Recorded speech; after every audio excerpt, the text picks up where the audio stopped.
laboratoire, nous essayons de comprendre la réponse inflammatoire et en particulier la sécrétion de l'interféron qui est un médiateur de l'inflammation. Et nous essayons aussi de répondre à la question pourquoi certains patients ont un système immunitaire qui s'active de manière inappropriée après la rencontre avec un virus. L'ambition de notre équipe, c'est avant tout d'aider les patients, de trouver de nouvelles cibles thérapeutiques afin de les tester dans les pathologies qui les concernent, mais aussi d'utiliser les outils que l'on développe dans ce contexte afin de tendre toujours plus vers l'objectif qui est celui de la médecine personnalisée. Notre objectif est de contribuer à l'évolution et l'amélioration des outils diagnostiques, comme l'identification des signatures spécifiques aux pathologies. On a un labo mis en place depuis 2017 et notre force, c'est d'être une équipe composée de plusieurs compétences complémentaires. Donc parmi les profils de l'équipe, on a notamment évidemment notre chef, mais en plus on a 6 biologistes, 2 bioinformaticiens et 3 personnes qui ont la double compétence entre bioinformatique et biologie.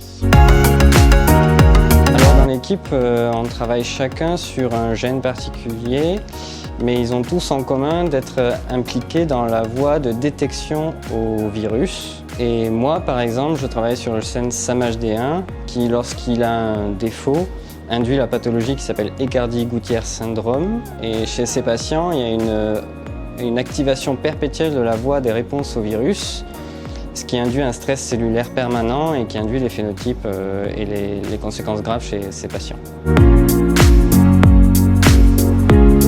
International team came from 5 different countries. Korea, 저희 연구실에 오신 걸 환영합니다. Mexico, Bienvenido a nuestro laboratorio. Italy, Benvenuti nel nostro laboratorio. Algeria, France.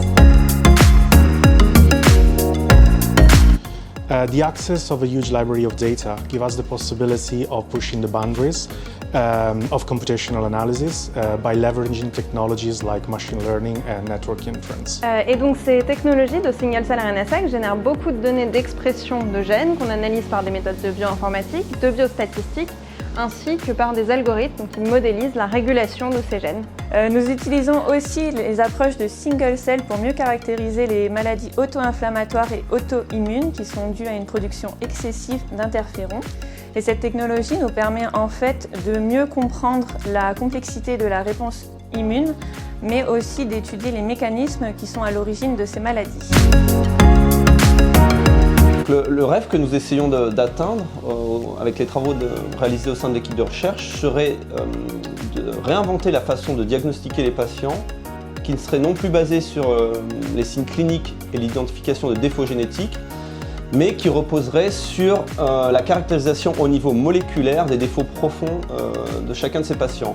En plus de permettre un diagnostic plus rapide et plus personnalisé, cela pourrait aussi permettre de fournir des pistes de recherche de développement de thérapeutiques envers ces patients. Donc nous nous concentrons à l'heure actuelle sur les patients atteints de maladies auto-immunes, auto-inflammatoires, mais nous espérons que ce type d'analyse puisse s'appliquer à l'ensemble des patients de l'Institut Imagine.